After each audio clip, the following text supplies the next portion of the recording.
द्यायचा. तुमच्याकडे आरती तुकाराम म्हणत नाहीत पण प्रपंच रचना म्हणतात. म्हणायचे ना, प्रपंच रचना काय आहे, गोंधळ आहे लोकांचा. भास्कर देवकरांची भांडणं नेमके लावली कोणी मला काही कळत नाही. काय काय गंमत आहे माहिती का तुम्हाला सांगतो. पंढरपुरात त्यांचा वाडा आमचं घर जवळ आहे, नाही एकदम जवळ आहे. आमचं बसणं उठणं त्यांच्या घरी असतं, ते आमच्या घरी असतात.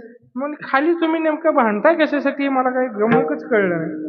बरं, आमच्याकडे आरती तुकारामाच म्हणायला पाहिजे असं आम्ही कधीच म्हणत नाही. आमच्याकडे एवढंच आहे की आरती झाली पाहिजे. मग प्रपंच रचना म्हणा नाही तर आरती तुकाराम. आरती कोणाची होते? तुकोबाराची. मग निळोबरायांनी केलेली म्हणली तरी चालते आणि रामेश्वर शास्त्रींनी केलेली म्हणली तरी चालते. फक्त दोन्हीपैकी एक झाली म्हणजे झालं. आणि उलट सांगू का त्याच्या पुढचं, विशेष स्वरूपात आमच्यात ज्या वेळेला काही उत्सव असतो त्यावेळेला गाथा भजन जर असलं तर गाथा भजनाची प्रपंच रचनाच आरती असते. विशेष कोणाची पुण्यतिथी असली प्रपंच रचनाच आरती असते. फडावर 3 दिवस दशमी एकादशी द्वादशी कीर्तन होतात, पण एकादशीच्या कीर्तनानंतर प्रपंच रचनाच असते. असं आहे.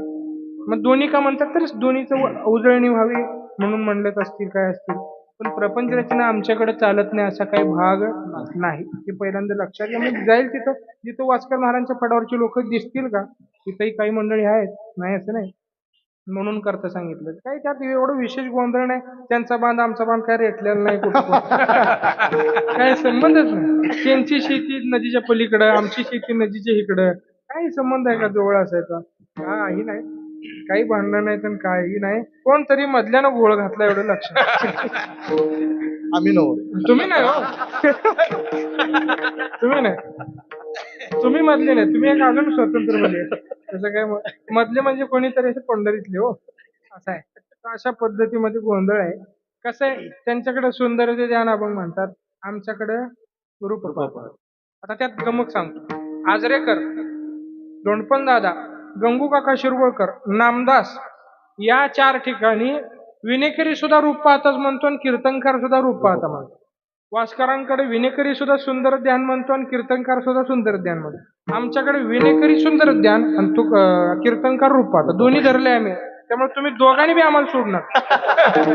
तुम्हाला काय कुठे बाजूला जात नाही, सगळंच धरले आम्ही. काय सोडणार. आणि गाथा भजनात आमच्याकडे सुंदर ध्यान असतं. म्हणजे जाऊ विना हातात आहे विनय करायचं त्यावेळेला ते सुंदर ध्यान असतं आणि मग कीर्तनकार रूप पाहता म्हणायचं. मग दोन्हीचा आढावा होतो.